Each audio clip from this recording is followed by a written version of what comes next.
Hello, everyone.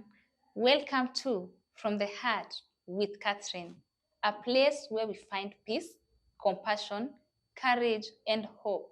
And in our today's episode, I'm going to ask you very few questions, but important ones. When was the last time when you checked up on yourself? When was the last time when you stood in front of a mirror and said, "Hi, so and so. Hi, beautiful. Hi, handsome. How are you doing?" And also, when you smile, do you smile from a point of happiness and joy, or is just a cover up for pain and aches? And so, today, we're going to talk about our mental health.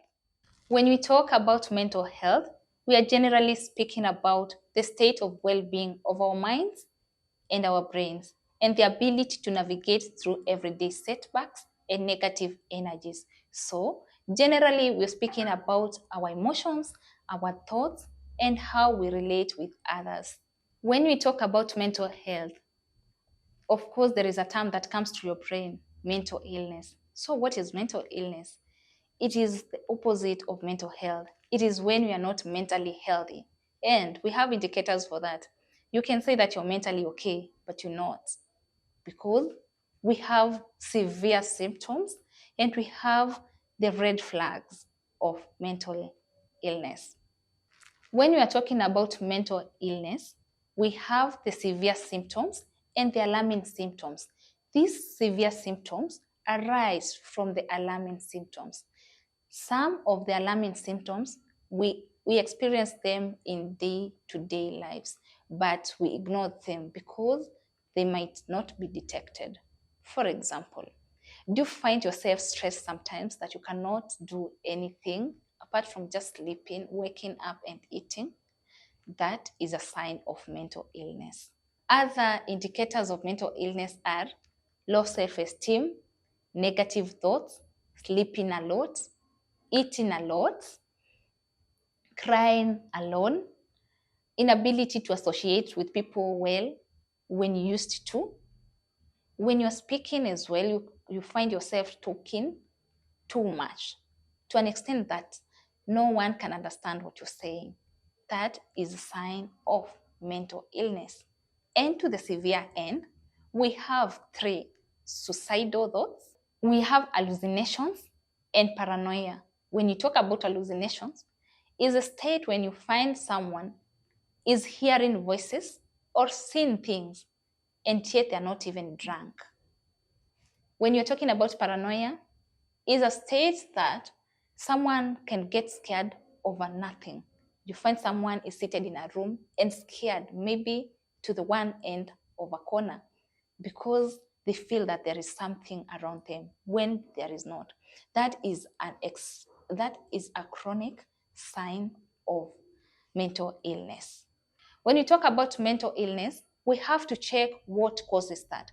What is it that someone can get to a point of feeling like they should take away their lives? What brings those suicidal thoughts?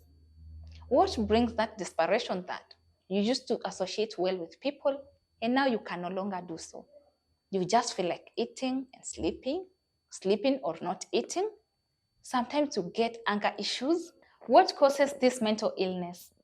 We have biological, social, economical, and environmental causes. But when we name them in that way, we think it's a very big thing that we sometimes fail to understand, but we go down. In your workplace, are you comfortable? Do you find toxic people? Do they bring toxicity into your life? Of course, yes or no. If yes, that might be cause of your mental. Some of us fall into mental illness because of various reasons. We have discrimination, we have self-esteem issues. For example, you have low self-esteem and then you get attacked by someone. Of course, you feel that you're destroyed, and that tampers with your mental stability. We talk about childhood trauma. Some of us have undergone physical abuse, sexual harassment from families or even relatives when we were young. Also, harsh parenting issues. Is that what you went through? And you find it hard to cope up with life because of something that ever happened to you when you're young. It is breaking your mental health. And that's why we're here to talk about it. Let's talk about poverty. You know, poverty is a state of lack, and it's probably associated with anxiety and stress and so much worries. And so that might be a cause to your mental illness. That is where we lose ourselves. And when you know about it, it is hard to tackle it because you can't fight what you don't know. And so, how do we overcome mental illness? The first step is to accept that you're mentally not okay. So, once you know you're mentally not okay, you are able to deal with it. It is okay to accept that you're not okay because probably you're not alone. There are so many people going through the same.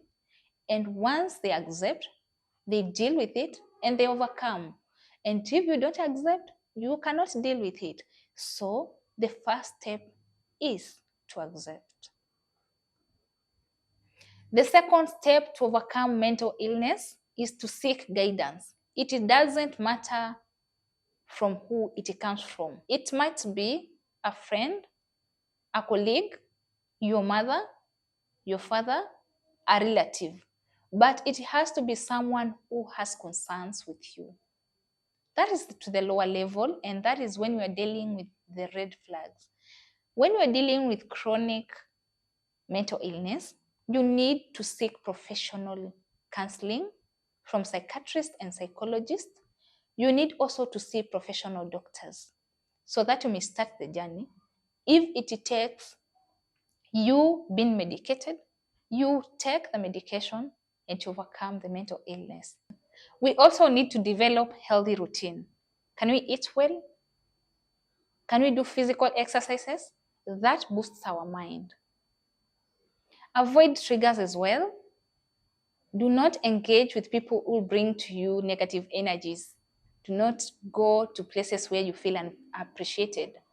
Build support system. Have your friend, it can be a relative, or even a colleague who you can always rely on when you feel that you're not mentally okay. And that boosts your mental health. We also need spiritual elevation to be okay.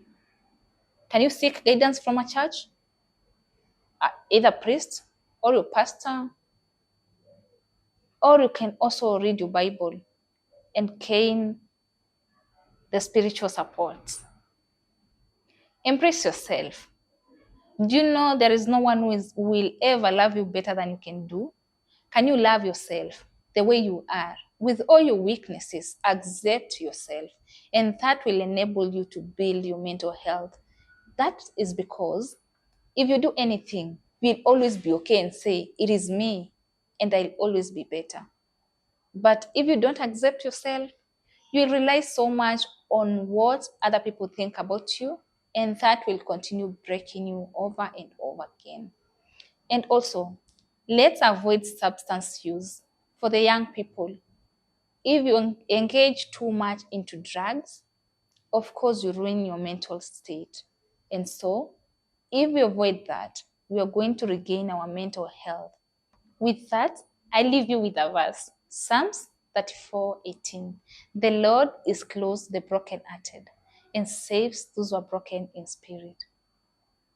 Until next time, bye bye.